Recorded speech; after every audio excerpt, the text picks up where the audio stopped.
The Two Brothers. Ravi Shankar was a rich merchant, owning a flourishing business empire, which dealt solely in the import and export of goods with Arabian countries. Ravi Shankar had started in business the hard way, with virtually no capital, traveling through the Middle East. By hard work and frugal living, his export business began to show a profit. Today he was one of the wealthiest merchants in India, yet he was worried, for he had two sons, Prem and Dilip, who were ready to come into the business. But Ravi Shankar wanted to be sure that his sons would be capable of standing on their own feet. One evening, Ravi Shankar called his two sons into his study and said, "I want to see if you two have the makings of good businessmen. So I am giving each of you some capital. Go, invest it, and return in 3 months to show me your results." The two youths set out full of enthusiasm. Both decided to go to the busy seaport of Bombay, where they were sure they would find plenty of trading opportunities. As soon as they arrived, Prem wasted no time and went from warehouse to warehouse. In the end, he purchased bales of fine cambric to take to Arabia, where there was a ready market. But Dilip didn't get very far. The weather was so hot and the streets so crowded that he preferred to rest at the lodging house.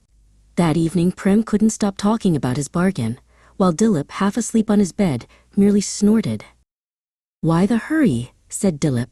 "I will wait until more ships arrive, then I will buy." The following day, Prem arranged for his goods to be shipped, and before leaving, told Dilip, "Please keep an eye on my goods till I return." "Of course I will," replied Dilip, stretching lazily. 2 days later, Dilip sat idly on the quay, dreaming of fortune.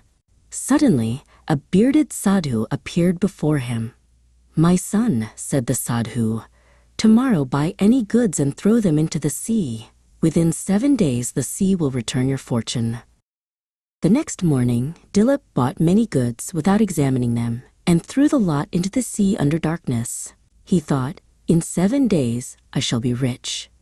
When Prem returned, Dilip said nothing about the sadhu and was glad to see him embark for Arabia.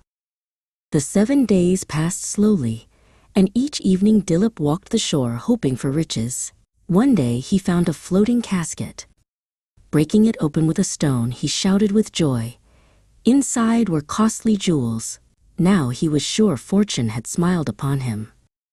Meanwhile, Prem on board the dhow wondered when he would reach Arabia.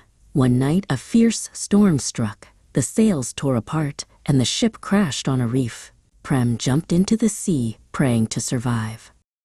Back home, Dilip boasted to all about his luck. But Ravi Shankar grew anxious. 4 months had passed with no word from Prem. Late one night, a bedraggled figure staggered into the house. It was Prem. In sorrowful words, Prem told how he had lost everything in the shipwreck, and worst of all, that he had cheated his own brother. "Cheated me?" asked Dilip, astonished. "How could you have cheated me?" "The sadhu," said Prem, "was me in disguise. I wanted to prove I was cleverer in business than you." Ravi Shankar put his arms around both sons and said gently, "You both have learned a good lesson in life." Moral: true success comes from honesty, humility, and hard work, not deception or luck.